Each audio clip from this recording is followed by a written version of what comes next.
نفرت کلمه سنگینیه. اینو قبلا هم بهتون گفتم. اگه واقعا تلاش میکنی آدم فهمیده‌ای باشی یا اقلا آدم فهمیده‌ای به نظر بیای، نباید از کلماتی که بار منفی سنگینی دارن حین نقل و نبات توی مکالمات روزمره استفاده کنی. چون اگر بخواید استفاده بکنی و طرف مقابل مکالمتون یا آدم با شعور و با تجربه باشه، شما به نظرش صرفا یک آدم نابالغ میاد که نه کنترلی روی احساسات خودتون دارید و نه برای احساسات دیگران ارزش قائلین. برای اینکه کدوم آدم فهمیده‌ای برای ابراز کوچکترین حد از ناخوشی اندیش از کلماتی با بالاترین حد از اشمئز استفاده میکنه؟ فقط آدمای نابالغی احساسات خودشون رو نمیشناسن. وای من از فلان بازیگر متنفرم. حالا تا حالا از نزدیک نه دیدتش نه میشناستش. وای خندیدنش رو دیدیم، از این مدل خنده متنفرم. چه تغییری تو معیشت تو ایجاد میکنه؟ وای من از زبان عربی متنفرم.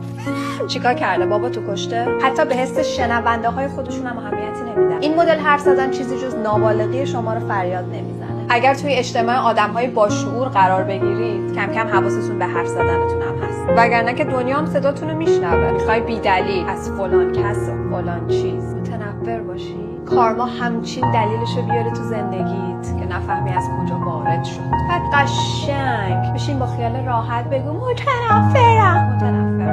بعد میگم چرا از در دیوار برامون میباره؟